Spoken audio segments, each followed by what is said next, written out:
I'm bored. Yeah, me too. I know. Let's shoot the wolf. What?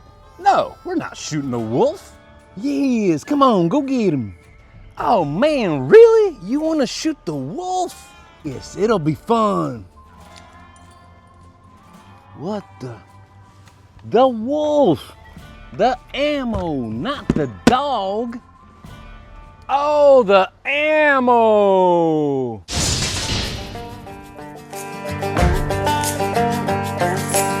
Good day, folks. Welcome back to my channel. And as always, thank you so much for watching. Today, we're talking about Wolf, a German brand that makes these mean-looking 50 and 68 caliber slugs for the Training for Engagement or T4E airgun series. A brand that specializes in lightweight, pointy, and beautifully decorated slugs. A brand that is definitely making some waves. And given the large variety of shapes and forms and sizes of these slugs, I will be using a whole variety of guns to shoot them. And while you hit that like button and subscribe to the channel, I'm going to mix and match the best way I can these projectiles with these guns. We'll be using the Umarex HDR 68. This one here had the restrictor removed and shoots at around 30 joules. The HDS 68 double barrel shotgun. This one should be the 16 joules version, but for some reason it is a little bit weaker than that. And finally, our HDR 50 or TR50. This is the factory 11 joules version. Last week I unboxed this brand new HDR 50. I had to buy a new one because the old one was seriously losing in its accuracy, and a lot of your comments were getting pretty nasty. So what did I do with the old one, you may wonder? Well, I thought I would transform it from this to this. This here is an old prototype by French brand Toursekev of an XM4 mount for the HDR 50. As I said, this is an old prototype. Toursekev has been making a lot of upgrades and newer versions. I will put the links down below in case you want to check them out. This also had a mock magazine that came out of here, which is actually very convenient because you could stick the HDR 50 magazines in it, but I lost it in the move. The scope, of course, is not included. This was sent to me by Easy Shoot. It's a decent plinking scope that is under $100. And check out this old video I made of how you assemble it.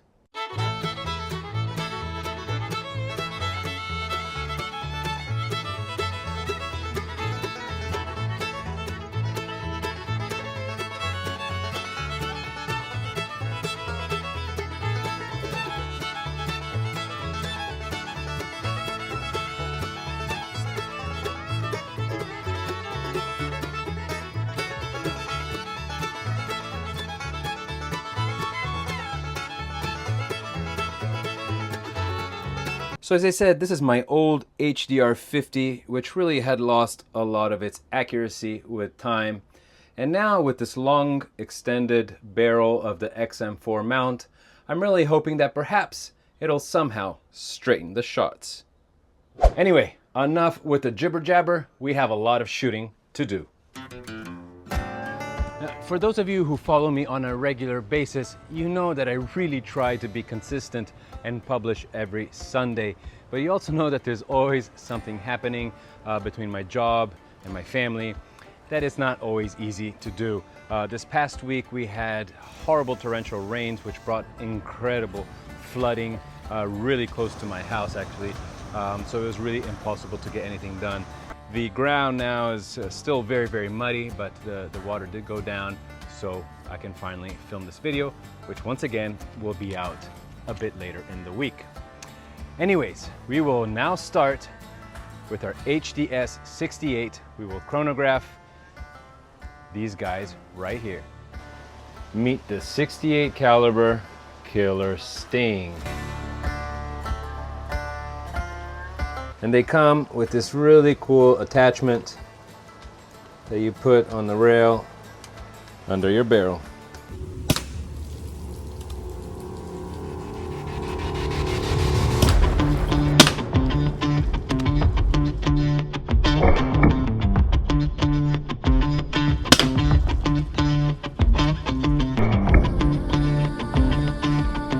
All right, we're in the 200s feet per second.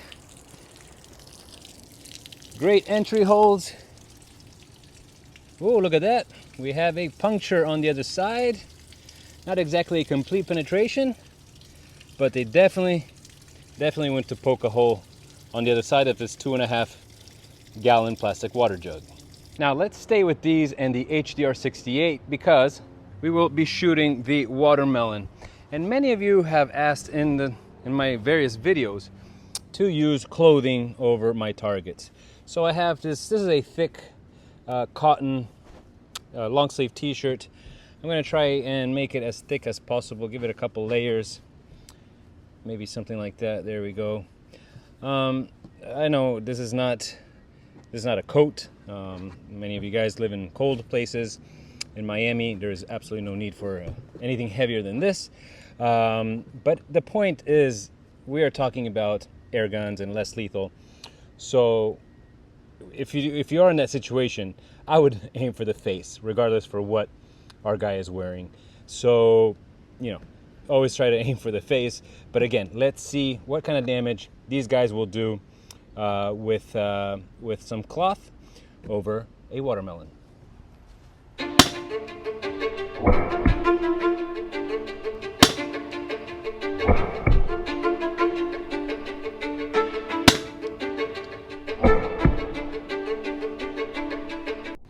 All right, let's go ahead and see what happened.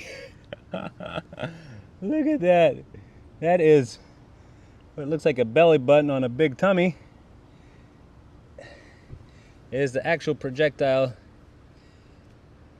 that pushed in pretty good. Okay, so here we have the spike, which kind of did come out of the plastic casing. Wow. Oh, look at that. So,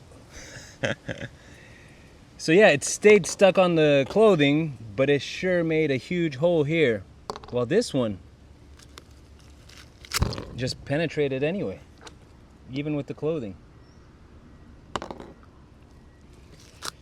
All right, so yeah, again, light clothing. Nevertheless, these guys just went through. All right, so let's stay with the HDS 68 and with the watermelon that we just used. We will use the good side, and let's move on to the killer Taurus.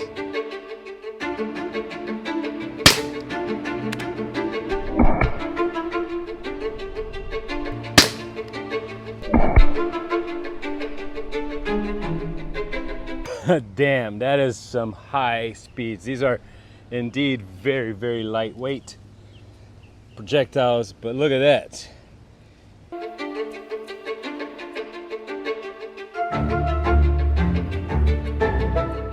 I have to say, pretty mean little things.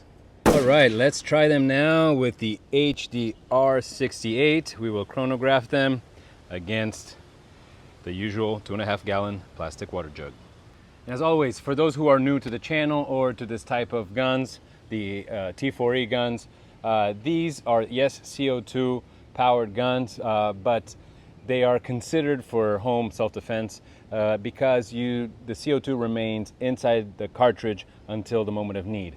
When you do need, so it will not go anywhere. There won't be any leakage of any sort because the cartridge will remain inside of the gun.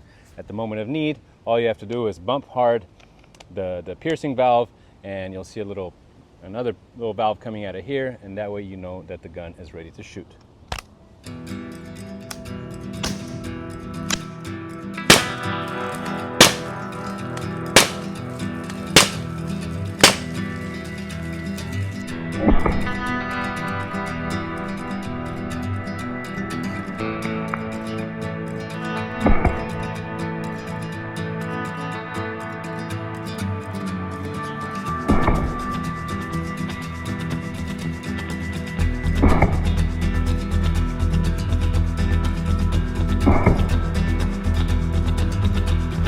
Man, these speeds, the beauty of having lightweight projectiles. Look at these holes. Okay, that's my daughter's scribbling. As you know, these are all recycled. However, nothing did penetrate the other side.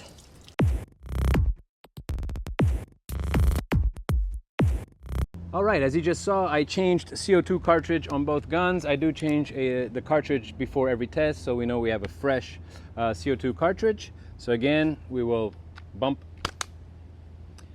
the piercing valve, and this is our indicator that the gun is ready to shoot. Same thing for the HDR 68. And there we go. And up next, the 68 caliber triple spiky slugs. So we'll chronograph all these together. The first two shots will be with the HDS 68, while we'll then move on to the HDR 68. Again. Oh no, they don't fit. Oh, look at that. So, ladies and gentlemen, I'm afraid that these are not made for the HDR 68, just by millimeters.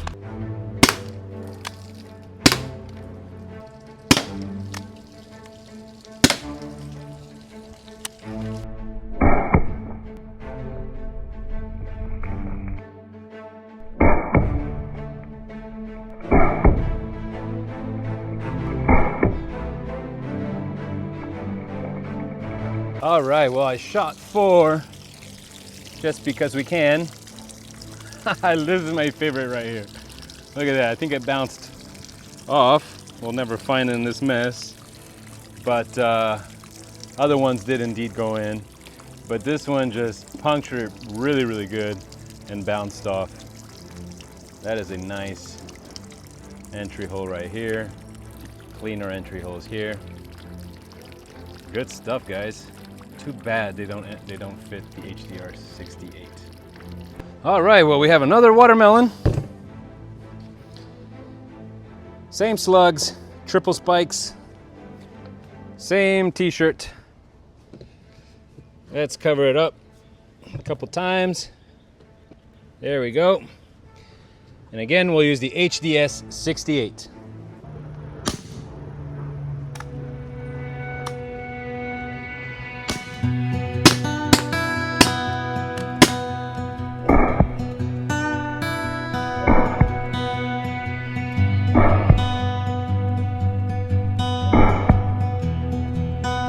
All right, I shot it 4 times. What do we got here?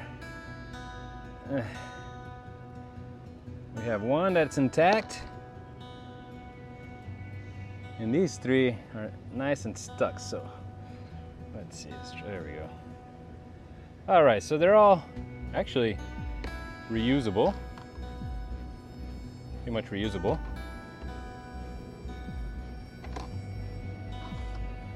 And let's see in what conditions our watermelon is.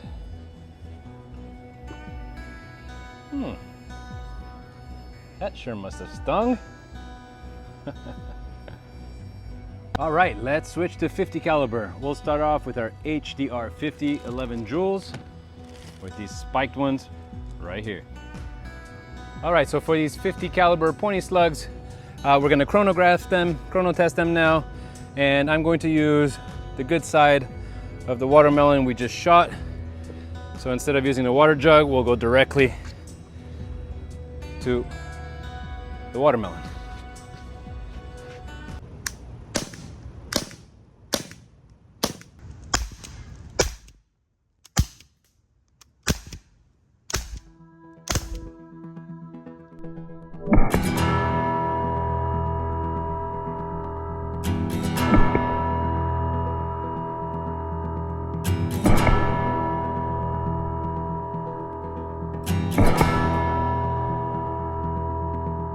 Let's go see what happened here to our watermelon. Okay, 1. It seems like 2, 3, 4, 5.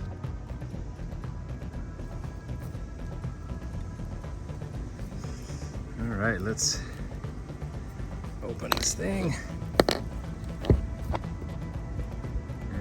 go. Full penetration of the metal spike. Wow. Very impressed with these little wolves. Now, are you guys as curious as I am to see how these little spiked 50 caliber things work on a hard Dominican Republic coconut? I am.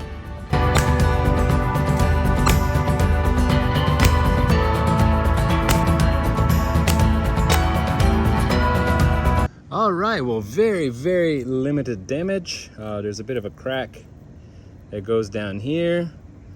Some scraping, carving here. But again, very minimal damage on the coconut, which goes to show that these pointy slugs are obviously much better for penetration. So as we saw in the watermelon, they do go through clothing and they do go through tissue. While for a coconut or a hard surface, like a head, for example, we want a knockout effect. And for that, we've seen in my previous videos that the ball-bearing slugs are a lot more effective. So let's move on to these 50 caliber ball-bearing slugs. So for these 50 caliber slugs, we'll be using the XM4 mount. And in the meantime, while I was making this video, my friends over at CV Life sent me a bipod to showcase to you guys in this video. And it's actually perfect for today's shoot, as we'll be moving on to a longer range. We're about 30 feet, 10 yards, a longer range Spaghettio elimination mission. As often requested by Kalala Music and many other of you good people out there who, like me, want to live in a Spaghettios free world. And as always, guys, all the links to everything you see in this video are down below in the description.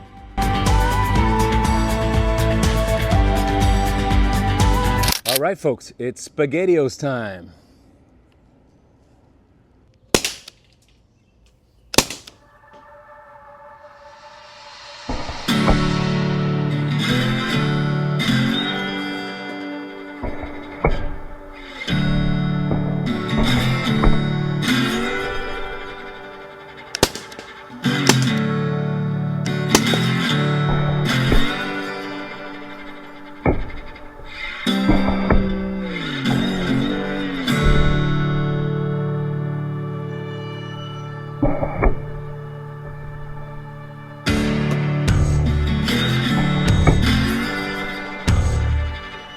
Well, definitely a lot of misses, but once I figure out where to put the crosshairs of the scope, we hit all the cans with some double penetration. Look at that.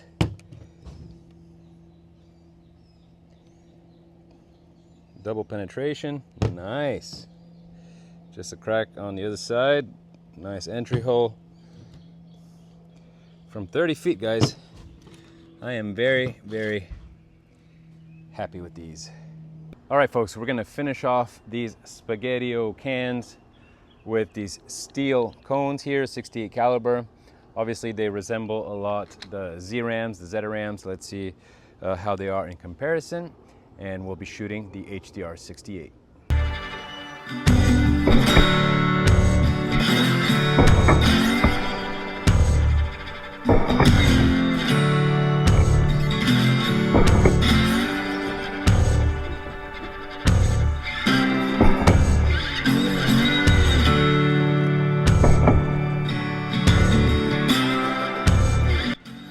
Well.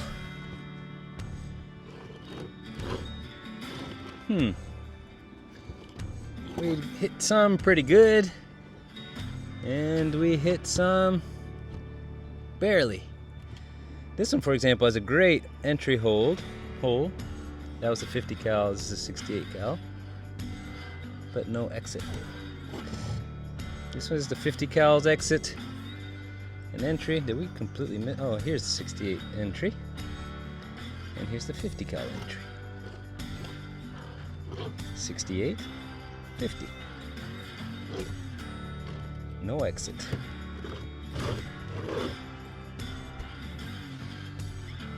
All right, folks, I know this is a very long video. Please bear with me. We had a lot of ammo to go through. with a lot of guns. Anyway, up next I'm going to chronograph this version here of the ball bearing slugs. As you see, it has a much smaller BB compared to the ones we just shot. So I'll be chrono testing them against the 2.5 gallon plastic water jug.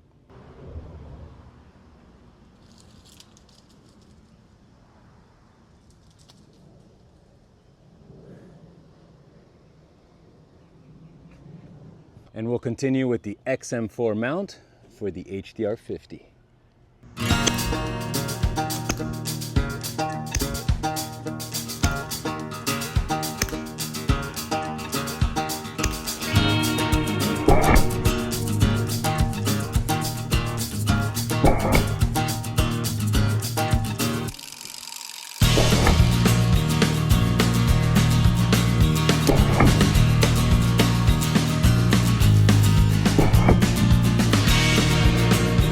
Super high speeds again, very light projectiles, wonderful. Let's see if there was any complete penetration. None of that, but all the projectiles entered with these very nice clean holes.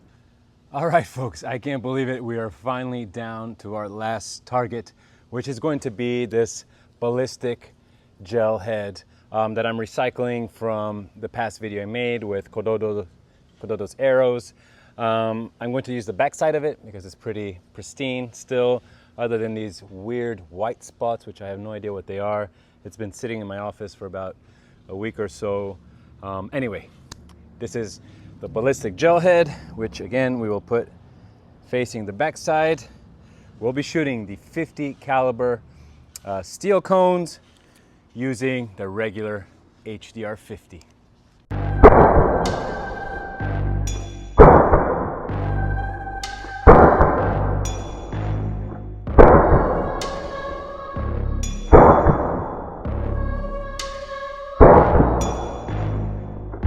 And look at that, some really nice visual wound channels, some much deeper than others.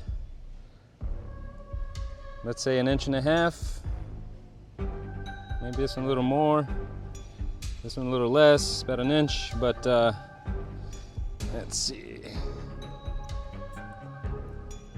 Yep. Now, about this type of projectile, I think these may work a little bit better than the Z rams because of the fact that they are not hollow in the back versus the Z rams.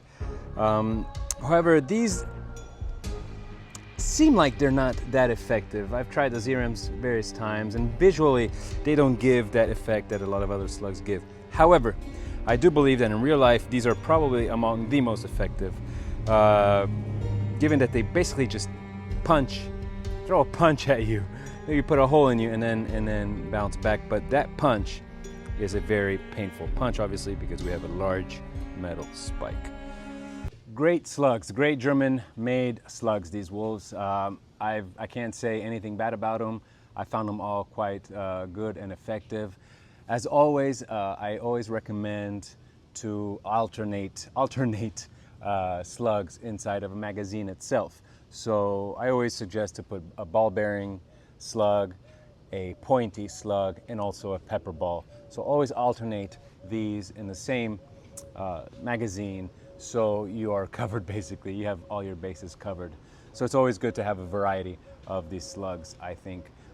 Wolf has pretty much all of them. I don't know if they make pepper balls, but again, you know, it's a great company. It's a great brand to get a variety of slugs to mix up in your gun. Guys, let me know what you thought about this video today. The comments are starting to get a bit out of hand for me. I used to reply to each and every comment. It's becoming harder and harder for me to do so as the comments do amount and become more and more and more, and my time becoming less and less and less. So I will try to reply to all your comments, but I really do want to know what you think about these slugs, about the guns I used, and about the video in general. I'm going to leave you with this video next to watch, and thank you so much for clicking that like button. If you haven't done so yet, do subscribe to the channel because we have a lot of other cool videos coming up.